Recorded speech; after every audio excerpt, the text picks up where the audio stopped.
Blood report ಸಿಕ್ಕಿದೆ ರಾಣಿ. ಆದ್ರೆ ಆ ಬ್ಲಡ್ ಮನುಷ್ಯರ ಬ್ಲಡ್ ಅಲ್ವಂತೆ, ಯಾವ್ದೋ ಪ್ರಾಣಿದಾಗಿರ್ಬೇಕು, ಗಾಬರಿ ಪಡ್ಕೊಳ್ಳೋ ಅವಶ್ಯಕತೆ ಇಲ್ಲ ಅಂತ ಪೊಲೀಸ್ನವ್ರು ಹೇಳಿದ್ದಾರೆ. ಹಾಗಾದ್ರೆ ಶಿವಾನಿನ ಕಿಡ್ನಾಪ್ ಮಾಡಿದವರು ಆ ರೀತಿ ರೂಮ್ ಫುಲ್ ಬ್ಲಡ್ ಚೆಲ್ಲ ಅವಶ್ಯಕತೆ ಏನಾದ್ರೂ ಏನಿತ್ತು ಹೇಗಿತ್ತು ಮುಂದೂ ಗೊತ್ತಾಗ್ತಿಲ್ಲ ರಾಣಿ. ಆದ್ರೆ ಈ ಕೆಲಸ ಮಾತ್ರ ಶಿವಾನಿದೆ ಅಂತ ನನಗನಿಸ್ತಿದೆ. ಅವಳು ಬಂದು ಮೊದಲನೇ ದಿನದಿಂದ ಎಲ್ರಿಗೂ ಹರ್ಟ್ ಆಗೋ ತರ ನಡ್ಕೊಳ್ತಿದ್ಲು. ಈಗ ಈ ಘಟನೆ ನೋಡಿದ್ರೆ ಏನೋ ತರಲೆ ಮಾಡಕ್ಕೆ ಅವಳೇ ಈ ರೀತಿ ಮಾಡಿದಾಳೆ ಅಂತ ಅನಿಸ್ತಿದೆ.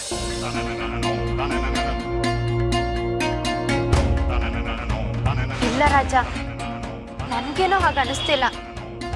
ಯಾರಾದ್ರೂ ಅವ್ರನ್ನವ್ರೆ ಕಿಡ್ನಾಪ್ ಮಾಡ್ಕೊಳ್ಳೋ ತರ ತರಲೆ ಮಾಡ್ತಾರ? ನೀನ್ ಹೇಳ್ದಾಗೆ ಶಿವಾನಿ ಮುಂಗೋಪಿನೇ ಆಗಿರ್ಬೋದು, ಆದ್ರೆ ಆತರ ಗೇಮ್ ಪ್ಲಾನ್ ಮಾಡಿ ಅದರಿಂದ ಲಾಭ ಪಡ್ಕೊಳ್ಳೋ ಅವಶ್ಯಕತೆನಾದ್ರೂ ಏನಿದೆ ಅವಳಿಗೆ? ಏನ್ ಲಾಭ ಇದೆ ಅಂತ ಗೊತ್ತಿಲ್ಲ ರಾಣಿ. ಆದ್ರೆ ಅವಳ ಬಗ್ಗೆ ತಲೆ ಕೆಡ್ಸ್ಕೊಂಡು ಅತ್ತೆ ತುಂಬಾ ಡಿಪ್ರೆಸ್ ಆಗಿದ್ದಾರೆ.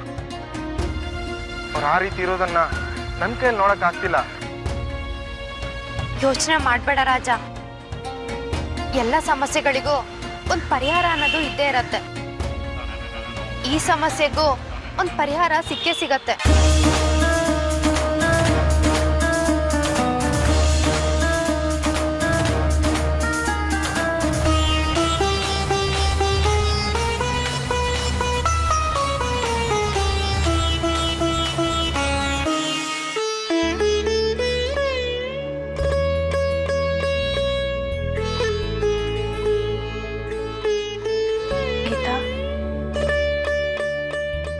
ಮನುಷ್ಯನ್ಗೆ 100 ಅಲ್ಲ 1000 ಕಷ್ಟ ಬಂದ್ರು ಅದನ್ನ ಬಗೆಹರಿಸೋ ಶಕ್ತಿ ಇರೋದು ಇವ್ರಿಗೆ ಮಾತ್ರ. ನಮ್ ಶಿವಾನಿ ಮತ್ತೆ ಸಿಕ್ಕಿ ನಾವೆಲ್ಲ ಸಂತೋಷವಾಗಿರ್ಬೇಕು ಅಂದ್ರೆ ಅವ್ರ ಹತ್ರ ಬೇಡ್ಕೋ ಗೀತಾ. ಅವ್ರನ್ನ ನಂಬದವ್ರನ್ನ ಅವ್ರು ಖಂಡಿತ ಕೈ ಬಿಡೋದಿಲ್ಲ.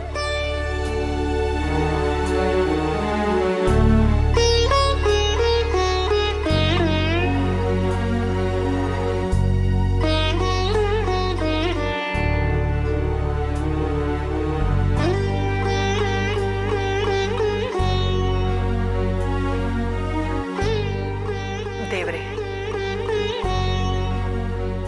ಎಲ್ರೂ ನಿನ್ನ ದಯಾಮಯಿ ಕರುಣಾಸಾಗರ ಅಂತಾರೆ. ಭಕ್ತಿಯಿಂದ ಯಾರೇ ಏನೇ ಪ್ರಾರ್ಥನೆ ಮಾಡಿದ್ರು ಅದನ್ನ ಕರುಣಿಸೋ ಕಾಮಧೇನು ಅಂತಾರೆ. ಆದ್ರೆ ನನ್ನ ವಿಷಯದಲ್ಲಿ ಮಾತ್ರ ನಿನಗೆ ಯಾಕಿನ್ನೂ ಕರುಣೆನೇ ಬರ್ತಿಲ್ಲ.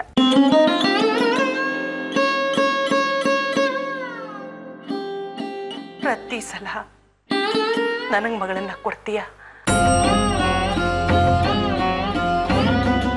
ಇನ್ನೇನು ತಾಯ್ತನದ ಸವಿನ ಸವಿಬೇಕು ಅನ್ನೋಷ್ಟರಲ್ಲೇ ಅವಳನ್ನ ನನ್ನಿಂದ ಕಿತ್ಕೊಂಡ್ಬಿಡ್ತೀಯ.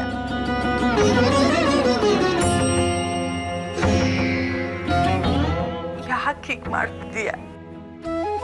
ನಿನಗೆ ತಾಯ್ತನದ ನೋವು ಏನು ಅಂತ ಅರ್ಥನೇ ಆಗ್ತಿಲ್ವಾ? ನನ್ನನ್ನ ದಿನ ಹೀಗೆ ಸಾಯಿಸೋ ಬದಲು ಒಂದೇ ಒಂದು ದಿನ ಒಂದೇ ಕ್ಷಣದಲ್ಲಿ ನನ್ನನ್ನು ಸಾಯಿಸ್ಬಿಡು.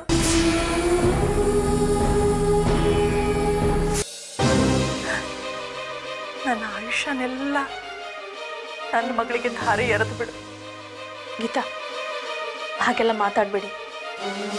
ಮನುಷ್ಯ ಕಷ್ಟದಲ್ಲಿದ್ದಾಗ ಭಗವಂತ ಯಾವ್ದಾದ್ರೂ ರೂಪದಲ್ಲಿ ಬಂದು ನಮಗ್ ಸಹಾಯ ಮಾಡೇ ಮಾಡ್ತಾರೆ.